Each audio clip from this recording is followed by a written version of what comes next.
네, 진사로입니다. 41번부터 64회 한능검 기본에 대한 마지막 해설 강의 이어가도록 하겠습니다. 자, 밑줄은 이 민주화 운동에 대한 설명으로 옳은 것은 하고 물었어요. 자, 김성환이 그린 고바우 영감이라는 만화래요. 자, 호언철폐, 독재 타도를 외친 이 민주화 운동으로 대통령 직선제 개헌을 약속하는 발표가 나자 기뻐하는 국민들의 모습을 작가가 4컷 만화로 표현하였다라고 되어 있습니다. 자, 호언철폐, 독재 타도 이거 보면은 이 민주화 운동이 바로 1987년에 있었던 6월 민주항쟁이다라는 사실을 알 수가 있어야 돼요.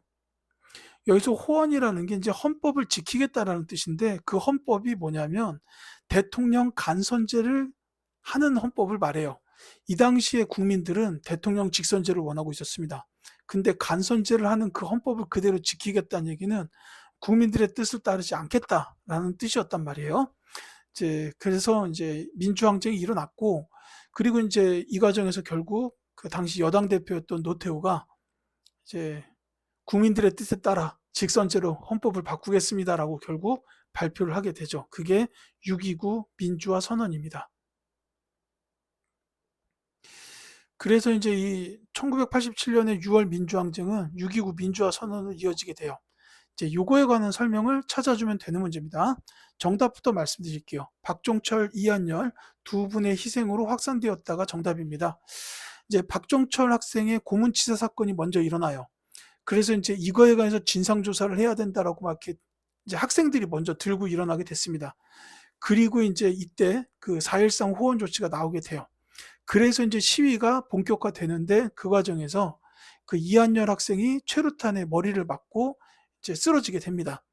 이 일이 있고 나서 더 이렇게 시위가 커지죠. 그러면서 민주화 운동으로 번지게 되고 결국은 이제 그 정부가 국민의 뜻에 따르게 되는 6.29 민주화 선언을 발표하게 됐다라는 겁니다. 안타깝지만 이 두 분의 희생이 있었기 때문에 이 우리 국민들이 민주화 열망을 뜻을 쟁취할 수가 있었던 거예요. 예. 이제 정답은 그래서 3번입니다. 유신 체제가 붕괴되는 계기가 되었다. 요거는 이제 YH 무역 사건이라고 있어요. 그 서울 중랑구에 있었던 이 YH 무역, 이 가발 만드는 회사였습니다. 이 YH 무역이 갑자기 어느 날 문을 닫아요. 그러니까 거기 이제 일하고 있던 노동자들이 야당, 신민당 당사로 와가지고 시위를 벌입니다. 우리 일하게 해달라, 먹고 살게 해달라. 이러고 이제 시위를 벌여요. 근데 이제 당시에 유신 체제였죠. 그러니까 공권력이 이 노동자분들을 갖다가 아주 강력하게 진압을 해요. 사람도 죽습니다. 그렇게 진압을 하니까 이제 당시 그 신민당의 총재였던 김영삼이 외신 기자들을 불러다 놓고 기자회견을 해요. 이게 지금 뭐 하는 짓이냐? 외신들은 이거를 전 세계에 보도를 해야 된다. 이게 민주주의 국가에서 일어날 일이냐? 라고 이제 이런 얘기를 했단 말이죠. 그러니까 당시 대통령이었던 박정희가 자기의 이제 권리를 휘둘러서 이 김영삼 총재를 국회의원직에서 제명을 합니다. 그러니까 이 사건이 일어나니까 이렇게 이어지니까 이 김영삼의 그 정치적인 바탕이 됐던 지역, 부산 마산 쪽이죠. 부마 민주항쟁이 일어나요. 부산 마산 지역의 시민들이 또 이제 항쟁이 일어납니다.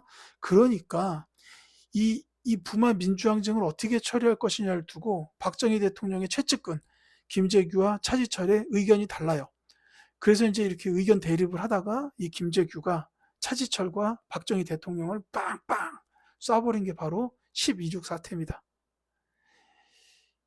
이 사태에 의해서 박정희 대통령이 이제 사망하게 되고 그러면서 유신 체제가 끝나죠. 물론 이제 저기 한 달 반 뒤에 12.12 사태로 신군부 등장하면서 이어집니다. 이게 이제 YH 무역 사건에 대한 얘기고, 자, 양원제 국회가 추리하는 결과를 가져온 건 4.19 혁명이에요. 이 4.19 혁명이 일어나고 이제 이때는 저 김주열 학생이 또 사망을 했죠. 그래서 이제 이 4.19 혁명이 일어나고 결국은 이제 당시 대통령 이승만이 대통령 자리에서 내려오게 됩니다. 하야를 했죠. 그러면서 허정 과도 정부를 거쳐서 내각 책임제 개헌이 이루어지고 그 다음에는 이제 그 장면 내각이 출범하게 돼요. 이때가 바로 양원제 국회, 민의원과 참의원 이렇게 이제 두 개의 국회가 있었던 시기입니다. 근데 이 내각 책임제로 갔던 이 장면 내각은 딱 1년 만에 그 5.16 군사정변에 의해서 박정희가 정권을 잡게 되는 일로 이어지게 되는 거죠. 자, 전개 과정에서 시민군이 자발적으로 조직되었다라는 거는 요거는 5.18 민주화 운동이 되겠습니다. 자, 이걸 뭐 이제 예전에는 뭐 광주 사태 막 이렇게 부르는 사람도 있었는데요. 절대 아닙니다. 이때는 신군부에 반대하는 시위가 일어났었는데 이 시위는 전국적으로 일어났었어요. 다만 계엄령이 선포되면서 강력하게 탄압을 하니까 다른 지역들은 전부 이렇게 사그라들었고 광주 지역에서만 끝까지 항전을 했던 겁니다. 예, 그래서 이거는 뭐 광주에서만 일어났던 일이다 이렇게 생각하시면 안 될 거예요. 자, 42번 가겠습니다. 가에 들어갈 내용으로 옳은 것은 자, 호는 우사 1950년에 돌아가셨네요. 자, 이 활동 보시면 누군지 바로 나옵니다.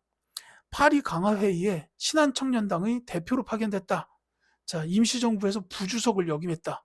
그 다음에 남북협상을 참여했다. 자, 이런 굵직굵직한 일에 전부 다 참여하셨던 이 대단하신 분, 이분의 성함은 바로 김규식 선생입니다.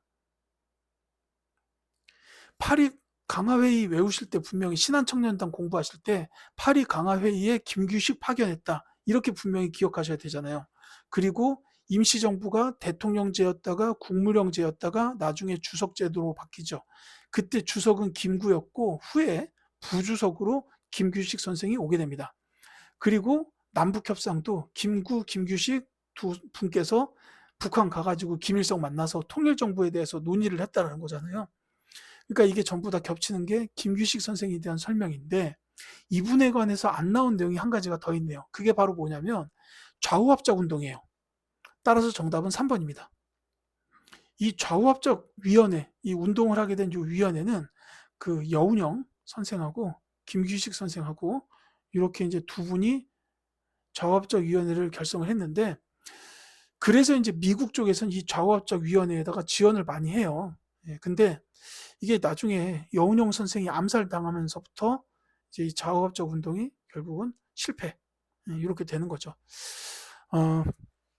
특히 김규식 선생은 뭐 이분을 빼놓고는 근현대사를 논할 수 없다 수준이에요.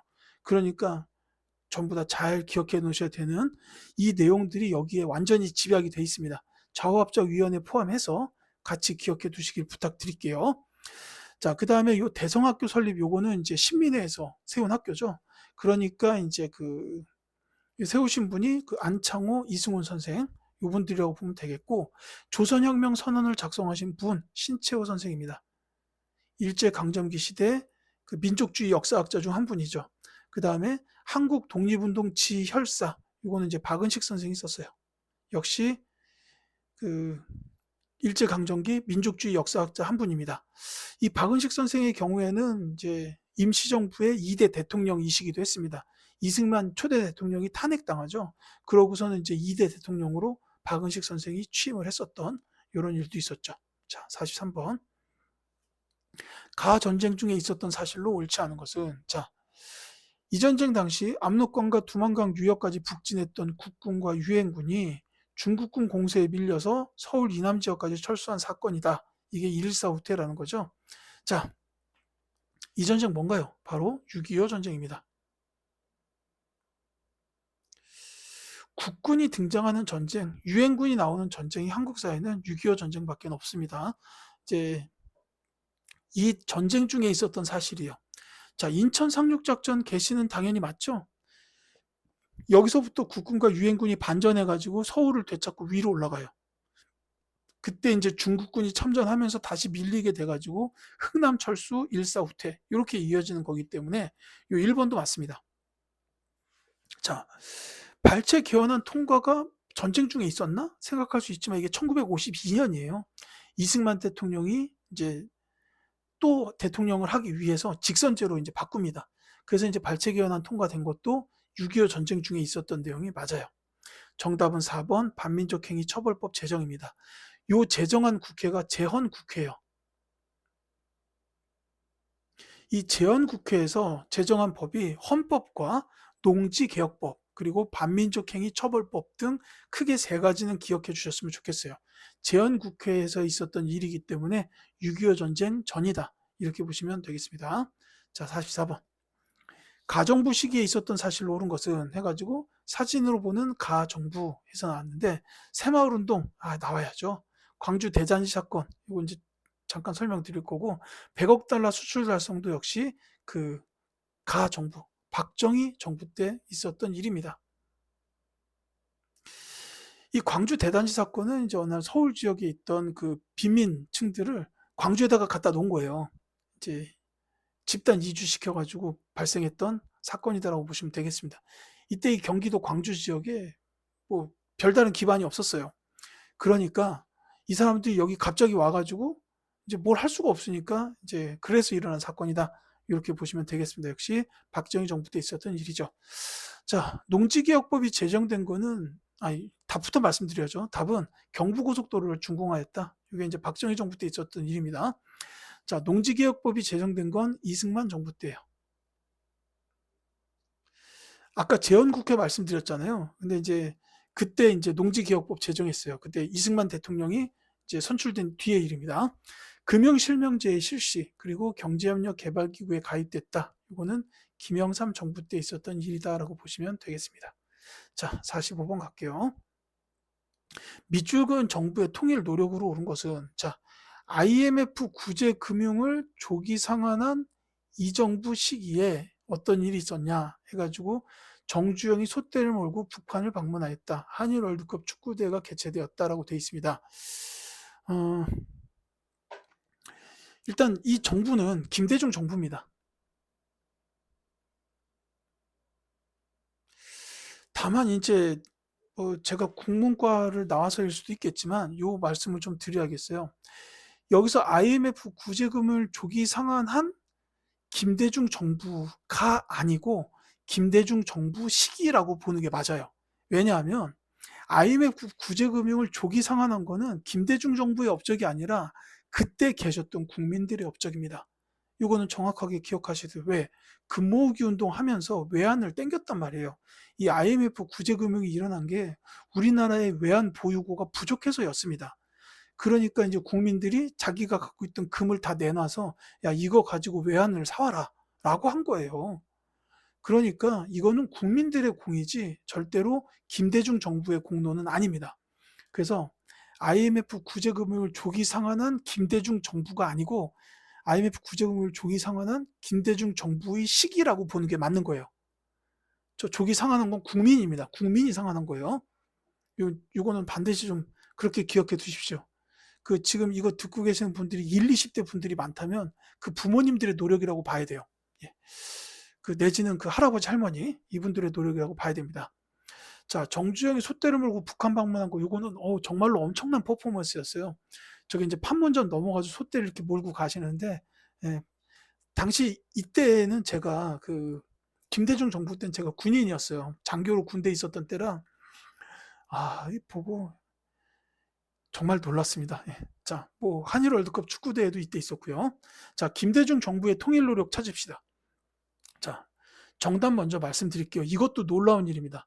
6.15 남북 공동선언을 발표한 게 정답인데 이때 있었던 게 바로 1차 남북 정상회담이죠.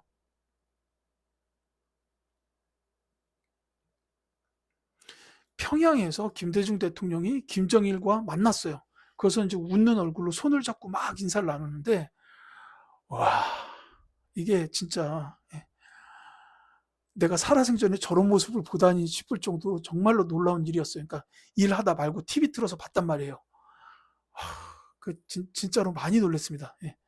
자, 그때 이제 6.15 남북 공동선언이 나왔던 거죠. 예. 그 다음에 이제 남북 기본합의서를 채택하였다. 그리고 남북한이 유엔에 동시가입하였다. 이거는 노태우 정부 때 있었던 일입니다. 남북 간 이산가족 상봉을 성사시킨 거는 전두환 정부 때 있었던 일이에요. 이런 식으로 이제 각 정부에서 이제 나름대로 통일 노력을 많이 했죠. 박정희 정부 때도 7.4 남북 공동성명이나 남북 조절위원회 같은 거 이런 거 있으니까 기억해 두시기 바랍니다. 자, 46번. 밑줄근 이섬에 대한 설명으로 옳은 것은 자, 이섬 모르면 안 됩니다. 1점짜리라서가 아니에요. 그만큼 중요한 거예요.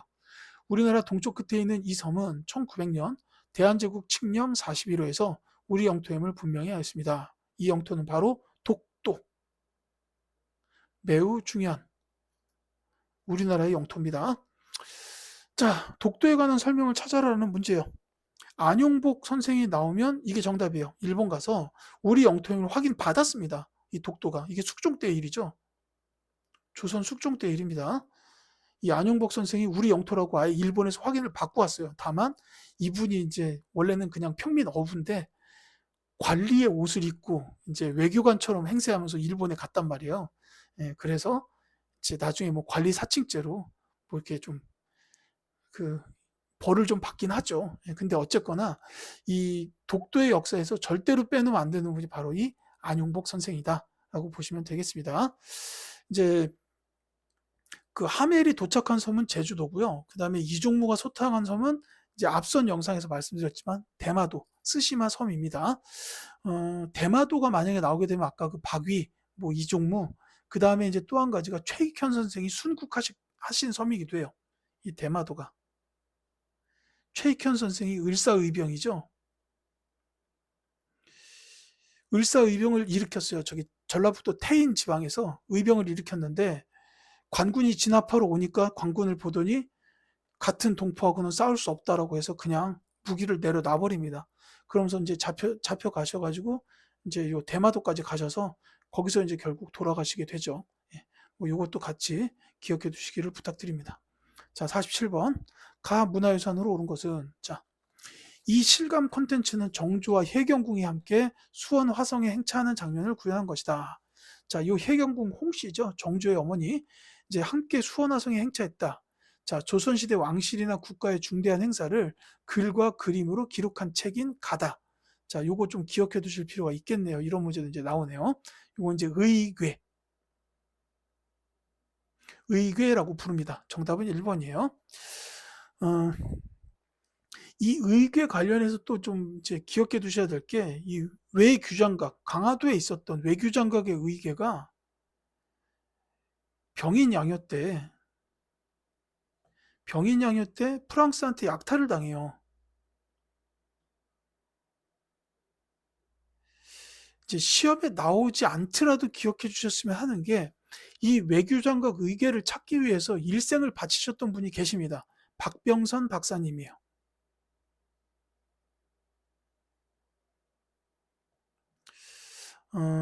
이 외교장각 의궤를 프랑스에서부터 찾아오기 위해서 굉장히 많이 노력하셨던 분입니다. 이분이 이제 심지어 이제 공부해서 뭐 박사학위까지 따시고 저기 프랑스 그 국립도서관에 취직을 하세요. 그래서 거기서 이제 막 이 문화재 자료들을 다 이렇게 확인을 하셔가지고 직지심체 요절이 여기 있다라는 사실까지 알아내셨고, 다만 그 직지심체 요절은 약탈을 한 게 아니에요. 그 프랑스 외교관이 들어왔다가 이제 사간 거예요. 그리고서 이제 도서관에 기증을 한 거죠. 그래서 그 직지심체 요절이 그 금속활자 인쇄본이다라는 사실을 밝히신 분이기도 하고, 그 다음에 외교장각 의궤를 찾아내셨습니다. 그래서 이제 우리나라로 반환하려고 많이 노력을 하셨는데 결국 그 지금 이 의궤는 우리나라로 와 있어요. 다만 대여 형태로 와 있습니다. 지네가 약탈해놓고 빌려줬대요. 예. 원래 주인한테 빌려줘. 참 어이없긴 한데 어쨌든 그 박병선 박사님이 이런 걸 굉장히 많이 노력하셨다라는 것도 이제 역사를 공부하시는 분들이라면 기억해 주시는 게 좋지 않겠나 싶습니다. 예. 자, 경국대전은 뭐 성종 때 완성된 조선의 최고 법전이죠. 예. 근데 이것도 말로 한 개 말씀드리자면 이제 요거는 성종 때고, 그 다음에 이제 속대전, 요거는 이제 영조, 그리고 이제 법전 얘기입니다. 다 대전 통편, 요 대전 통편은 정조, 그 다음에 이제 대전 회통이 있어요. 요 대전 회통은 흥선 대원군 때입니다. 그러니까 이제 법전이 이렇게 변화가 돼요.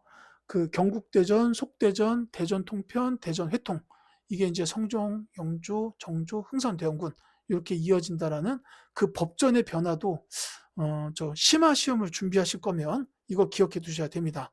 자, 그 다음에 삼강 행실도 요건 이제 세종 때 나왔어요. 그 저 삼강 행실도라는 게 그러니까 신하랑 그 다음에 그 뭐 자식으로서 그 다음에 부인으로서, 신하로서, 왕의 신하로서 어떻게 해야 되느냐, 그 행실을 기록한 책이에요. 저 3강이 그 부위 자강, 부위 부강, 군위 신강이에요. 그래서 이제 아버지와 아들의 관계, 그 다음에 그 남편과 아내의 관계, 그리고 임금과 신하의 관계, 요걸 말하는 건데, 그래서 3강이죠. 그러니까 이제 자식과 아내와 신하가 어떻게 해야 되는가를 기록한 책이라고 보시면 됩니다. 다만 세종대왕 때는 이게 한자로 이제 나왔고, 성종 때는 이게 그 언해본이라고 해서 한글로 번역이 돼요. 성종 때는 이게 이제 한글로, 이제 그 당시에는 한글이란 말이 없었죠. 후민정음으로 내지는 언문으로 번역이 됐다 해서 언해본 이렇게 나오기도 합니다. 뭐 조선왕조실록이야 뭐 잘 아실 거고. 다음 문제 갈게요. 48번.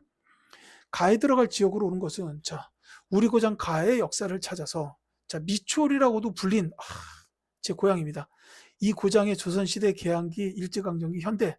자, 이 지역 향교 조선시대 교육기관이고, 이걸로는 모르죠. 자, 계양박물관, 일본 제1은행 지점, 그 다음에 해방 후 한국은행 지점이었다라는 겁니다. 자, 계양 지역이라는 거예요. 그 다음에 제물포 구락부, 아마 여기서 답을 찾을 수 있을 겁니다. 제물포니까. 자, 계양기 외국인 사교장이었고, 제한군인 회관, 그 다음에 미군 장교 클럽이었다. 자, 이 지역은 미추홀, 이제 그리고 제물포라는 포구가 있었던 바로 인천입니다. 그 강화도 조약에 의해서 개항되었던 세 개의 항구 중 마지막이죠. 인천.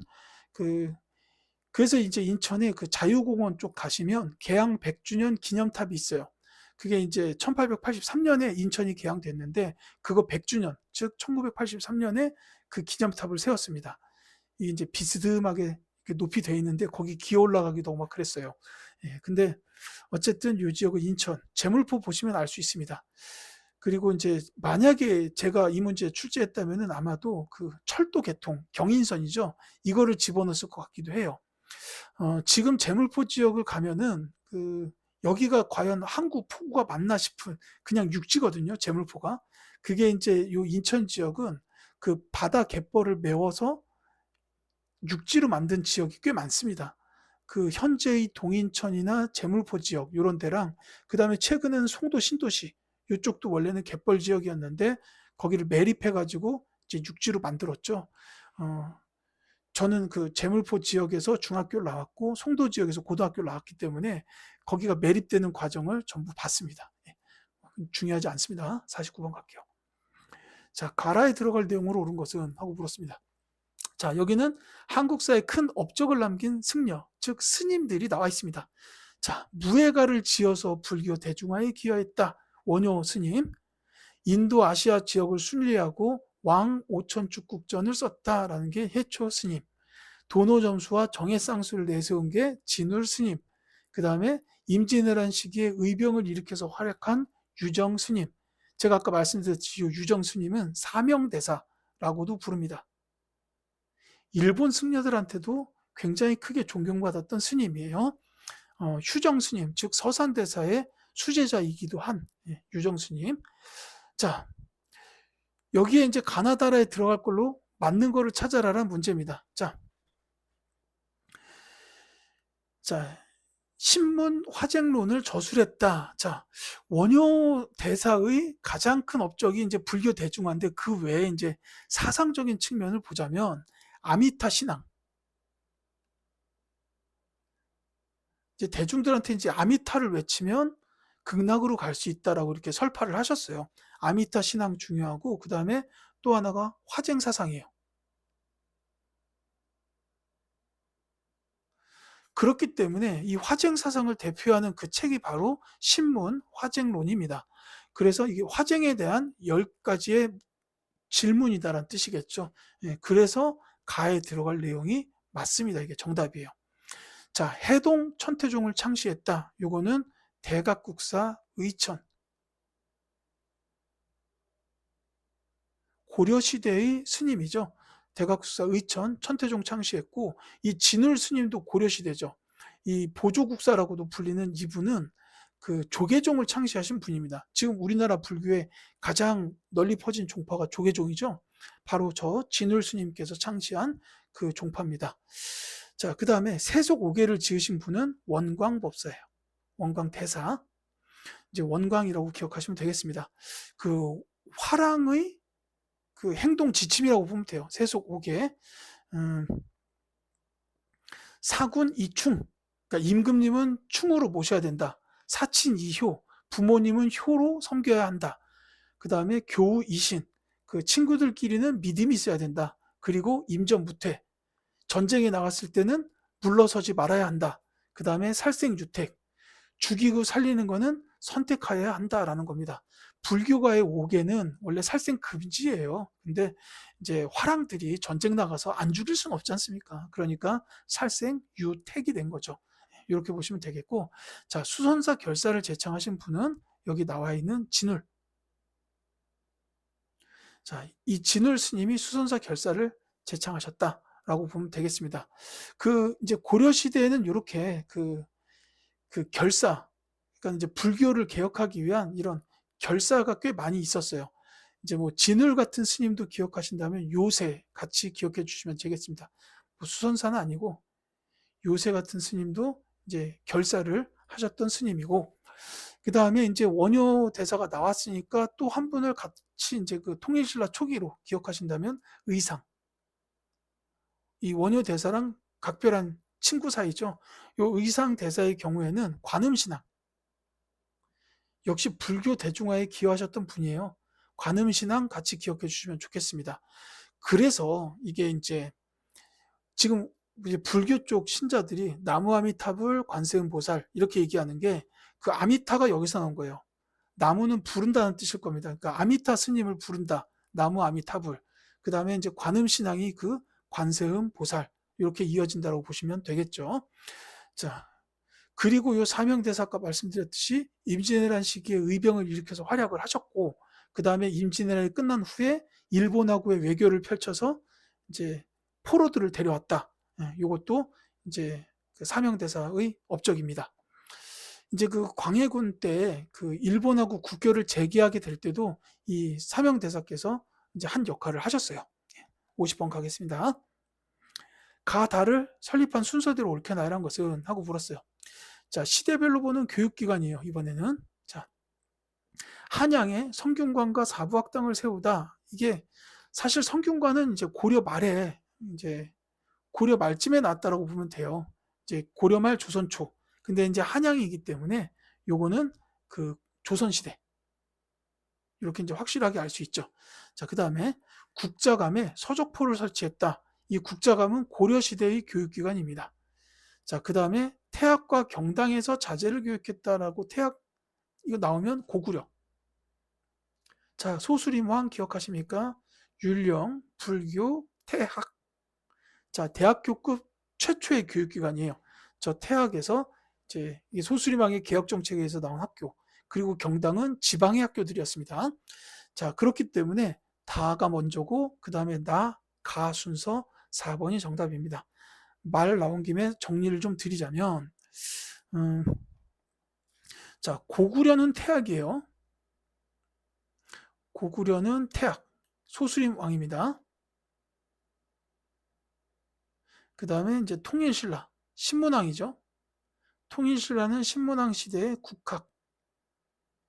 그 다음에 발해는 문왕 때인데요, 주자감. 그 다음에 고려는 국자감. 그 다음에 마지막으로 조선시대는 성균관이라고 기억해 두시면 되겠습니다. 지금 성균관은 지금도 대학교 교육기관으로 남아있죠. 이제 이 성균관 대학교 그 자연계 캠퍼스 말고 인문 캠퍼스 있잖아요. 저기 대학로 쪽에. 거기 가보시면은 조선시대 성균관이 그대로 보존이 돼 있어요. 이제 개인적으로는 거기 보면 진사식당이라고 있거든요. 식당. 거기서 밥도 먹고 싶었는데 그 식당은 운영을 안 하나 보더라고요. 어쨌든 이 각 나라별로 교육기관들 이거는 좀 기억해 두실 필요가 있겠습니다. 자, 이렇게 해서 64회 한국사 능력검정시험 기본에 대한 해설 강의를 모두 마치겠습니다. 지금까지 강의 들어주신 모든 분들께 진심으로 감사드립니다. 다른 해설 강의를 또 찾아뵙도록 하겠습니다.